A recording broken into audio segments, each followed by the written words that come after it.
Assalamualaikum warahmatullahi wabarakatuh. Innal hamdalillah wassalatu wassalamu ala Rasulillah Sayyidina Muhammad ibni Abdillah wa ala alihi washabihi ajmain. Amma ba'du. Ibu-ibu dermawan wanita Persatuan Kantor Kementerian Agama se-Jawa Timur. Kali ini kami sampaikan materi taktik dengan tema menjadi hamba Allah SWT yang pandai bersyukur. Pada dasarnya Allah SWT telah banyak memberikan nikmat kepada manusia, mulai dari nikmat kesehatan hingga nikmat berupa harta benda. Hanya terkadang kita lebih menghitung nikmat yang nampak di hadapan kita saja, sehingga melupakan nikmat yang lainnya.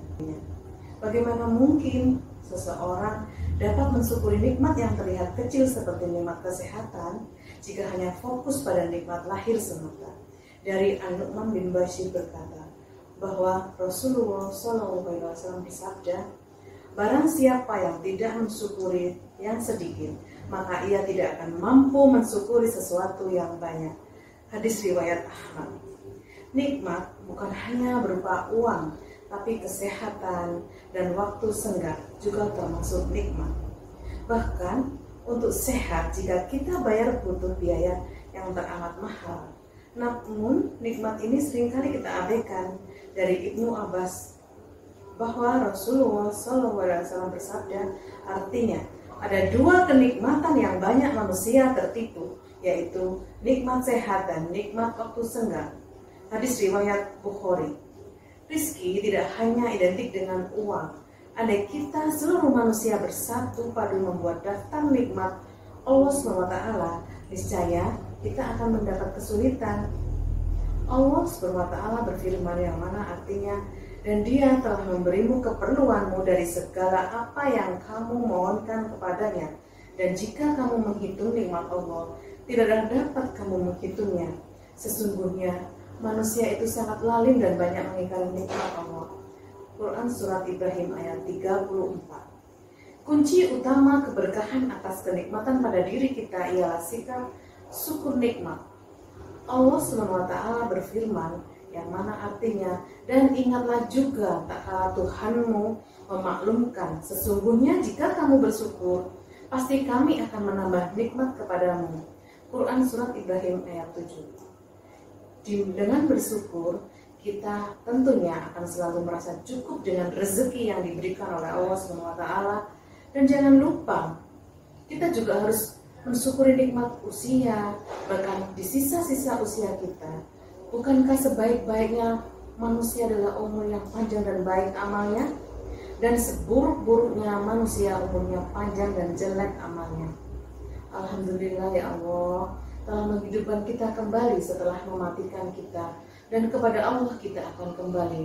Doa yang setiap hari kita baca ketika kita bangun tidur, sebagai wujud rasa syukur atas nikmat usia, masih diberikan jatah hidup. Usia adalah suatu nikmat, aset dan modal yang berharga tiada tara. Hal ini patut kita syukuri ketika Allah SWT masih memberikan usia panjang pada umatnya. Hal itu menandakan bahwa kesempatan untuk memperbaiki diri masih terbuka lebar. Marilah kita introspeksi diri sendiri. Apakah usia kita yang bertambah lama, bertambah tua, dan bertambah umur itu bisa kita manfaatkan sebaik-baiknya? Karena kalau kita menyadari pada hakikatnya umur kita itu justru semakin berkurang, dan otomatis jatah hidup kita semakin sedikit. Kalau umur kita semakin tua, berarti sudah dekat waktu kita untuk menghadap Allah SWT dengan membawa amal dan kebaikan sesuai dengan tuntunan agama yang dibawa oleh Allah SWT dan Rasulnya. Allah SWT berfirman, artinya, itulah surga yang kami wariskan kepada hamba-hamba kami yang selalu bertakwa. Quran Surat Maryam ayat 63. Kontrak kita kepada Allah SWT di dunia antara 60-70 tahun. Andai kata lebih, tentu tidak terlalu banyak. Andai kata berkurang, Allah SWT yang Maha Tahu. Dari Abu Bakar berkata bahwa Rasulullah SAW bersabda, artinya sebaik-baik manusia adalah yang panjang umurnya dan baik amalannya. Dan sejelek-jeleknya manusia adalah yang panjang umurnya dan jelek amalnya. Hadis riwayat Ahmad, Al-Hamidi, dan Al-Hakim dalam Sahih Al-Jami. Hal penting yang perlu diingat adalah, sudah siapkah kita kalau dipanggil oleh Allah SWT? Apa oleh-oleh atau bekal yang nanti kita bawa kalau kita akan menghadap kepadanya? Tentu tidak lain adalah amal kita pada waktu masih hidup di dunia. Setidaknya ada 3 cara agar kita menjadi hamba Allah yang mudah bersyukur dan tak mudah mengeluh. 1. Membangun kesadaran bahwa apa yang diberikan Allah SWT adalah yang terbaik. 2. Berupaya belajar memaknai bahwa apapun yang diberikan Allah SWT adalah sesuatu yang harus disyukuri. 3. Menyusun daftar nikmat dan derita yang telah kita terima apapun itu, sempatkan waktu untuk menuliskan beberapa nikmat, hal yang menyenangkan dan derita, hal yang menyedihkan. Terus tulis dari hari ke hari. Apa yang terjadi? Ternyata kenikmatan akan lebih banyak daripada penderitaan.